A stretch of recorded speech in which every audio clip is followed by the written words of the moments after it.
श्रीमती बबीता चौहान जी, अध्यक्ष उत्तर प्रदेश लघु उद्योग भारती, राकेश गर्ग जी, मान्य विधायकगण, श्रीमती रानी पक्षालिका सिंह जी, चौधरी बाबूलाल जी,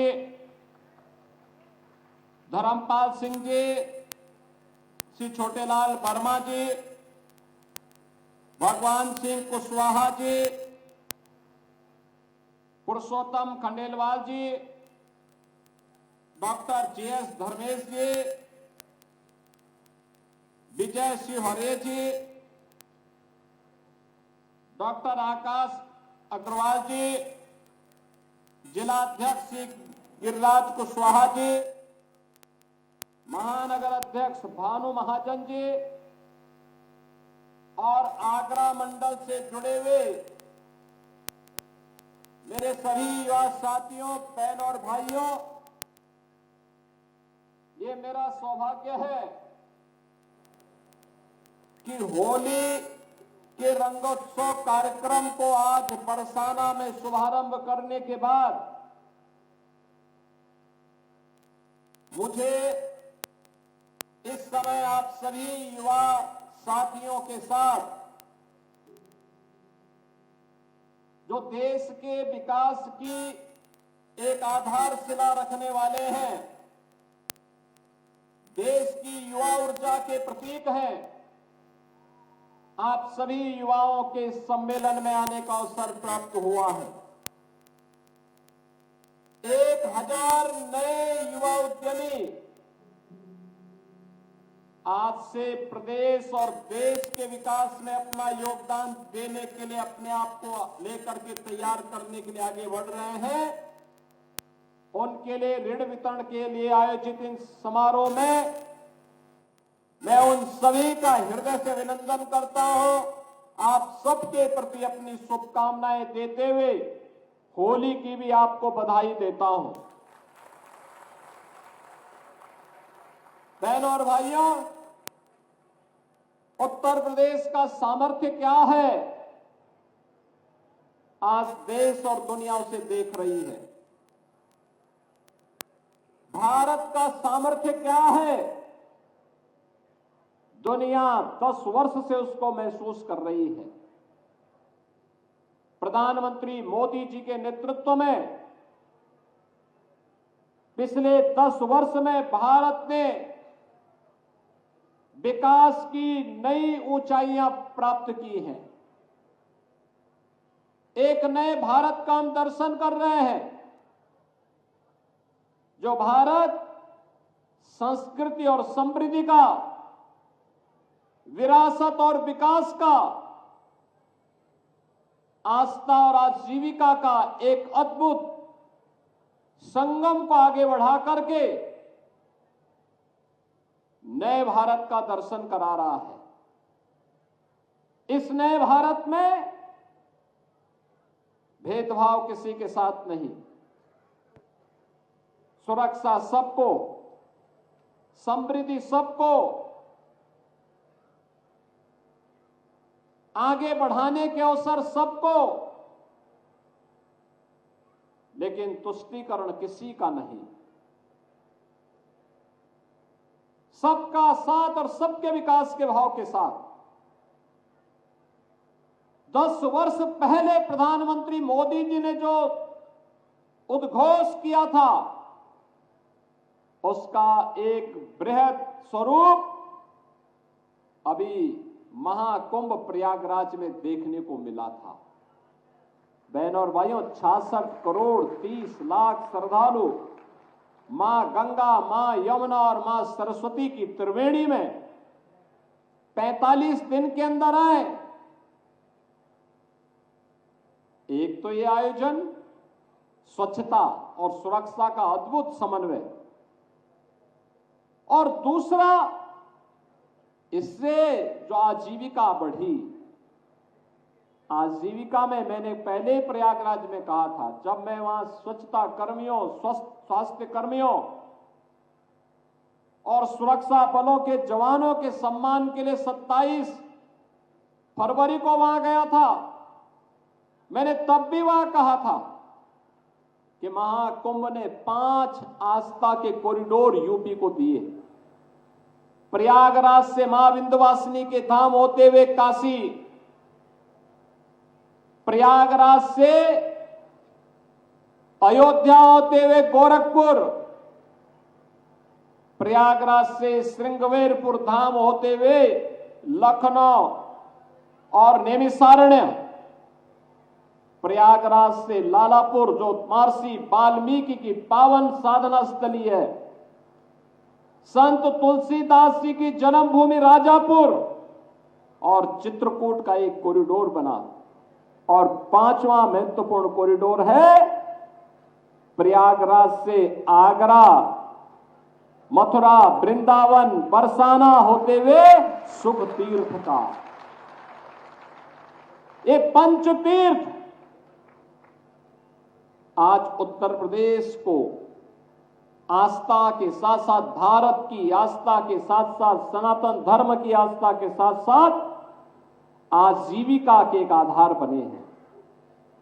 आप बताओ ना कि 7,500 करोड़ खर्च करें और बदले में 3.5 लाख करोड़ रुपए की वृद्धि प्रदेश में देखने को मिले, ये दुनिया के अंदर कहीं नहीं मिलेगा। जो आया अभिभूत होके गया। कुंभ में जिसने डुबकी लगाई, उत्तर प्रदेश के प्रति और भारत की सनातन संस्कृति के प्रति अभिभूत होकर के गया। और बहनों और भाइयों, मैं यही कहने के लिए आया हूं, यह अवसर है हमारे पास। अब उत्तर प्रदेश को कोई बीमारू राज्य नहीं कहेगा। अब उत्तर प्रदेश के युवाओं के सामने पहचान का संकट नहीं खड़ा कोई कर सकता, क्योंकि अब उत्तर प्रदेश माफिया मुक्त हो चुका है, दंगा मुक्त हो चुका है। ये नए भारत का नया उत्तर प्रदेश है।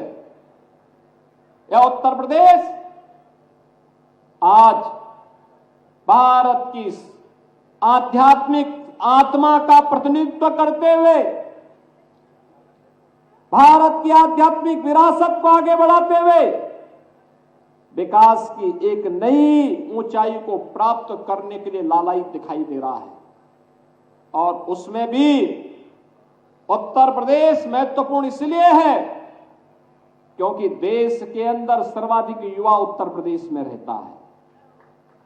ये युवा 56 से 60% हमारी ये आबादी कामकाजी तबके की है।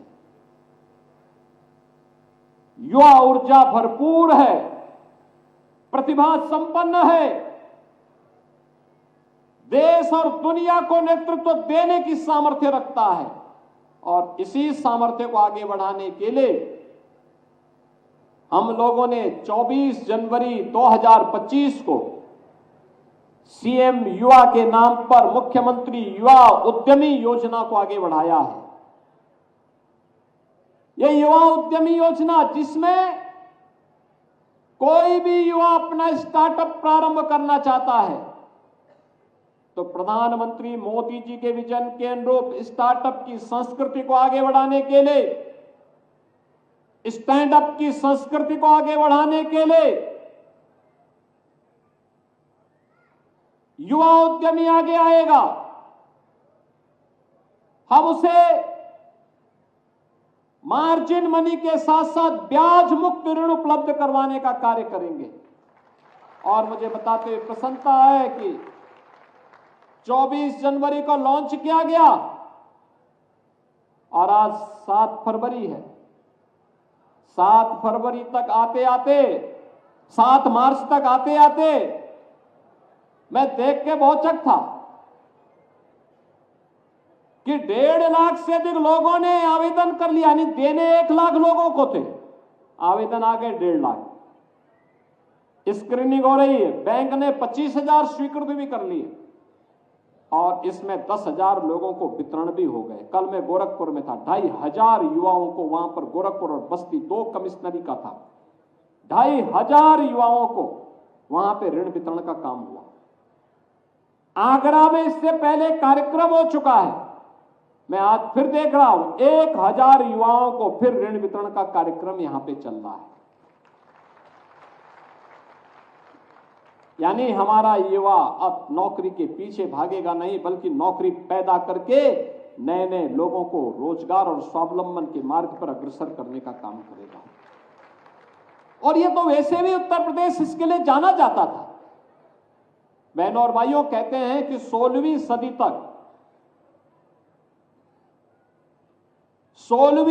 तक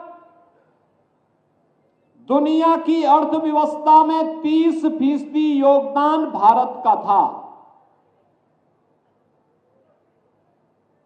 और विदेशी आक्रांताओं के आने के पहले, याद करिए, भारत सोने की चिड़िया कहलाती थी। दुनिया की सबसे अधिक अच्छी समृद्धि भारत के पास थी, धन धान्य से परिपूर्ण था, खुशहाल भारत था। वह नया भारत, वह भारत जिसे विदेशी आक्रांताओं ने रौंदा, अंग्रेजों ने लूटा, देखते ही देखते 2014 तक, यानी आजादी के बाद भी 2014 तक मात्र भारत दुनिया की 11वीं बड़ी अर्थव्यवस्था रह गया था। यानी दुनिया के अंदर आबादी में नंबर 2, लेकिन अर्थव्यवस्था में 11वें स्थान पर। हमें आभार व्यक्त करना चाहिए मोदी जी का, जिन्होंने रिफॉर्म, परफॉर्म और ट्रांसफॉर्म की अपने विजन के अनुरूप कार्यक्रमों को लागू करते हुए एक नए भारत को नए तरीके से वैश्विक मानचित्र के सामने प्रस्तुत किया। और परिणाम क्या था? परिणाम है, जब देश अपनी आजादी का अमृत महोत्सव वर्ष मना रहा था,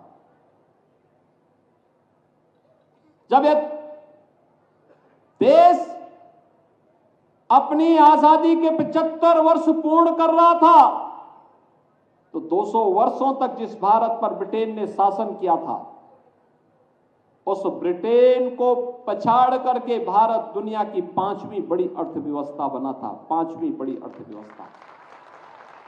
और अब हम कह सकते हैं अगले 2 वर्ष के अंदर भारत दुनिया की 3री बड़ी अर्थव्यवस्था बन जाएगा। 3री बड़ी अर्थव्यवस्था का मतलब विकास होगा,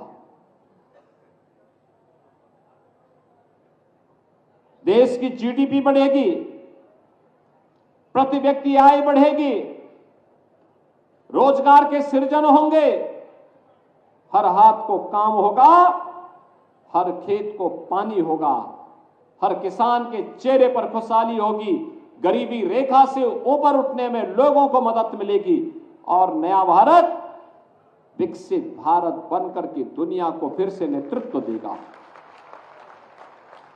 विकसित भारत की उसी आधारशिलों को आगे बढ़ाने के लिए ये मुख्यमंत्री युवा उद्यमी स्कीम, हम लोग आज यहां पर आपके बीच में 1000 नए उद्यमियों के साथ आपके सामने आए हैं। और मैं भी देख रहा था यहां पे जो विभिन्न प्रकार के नए उद्यमियों ने अपने एग्जीबिशन लगाई हुई है, मैं उनको देख रहा था, उनमें कार्य करने का एक जज्बा है, उनके पास एक विजन है।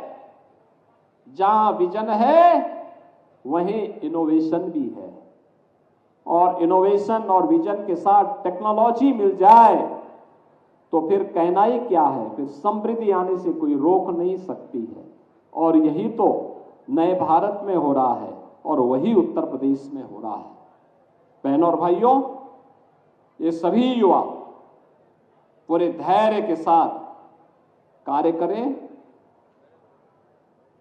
इस स्कीम के अंतर्गत 31 मार्च के अंदर अंदर 1 लाख युवाओं को हम लोग ये राशि उपलब्ध करवाने वाले हैं।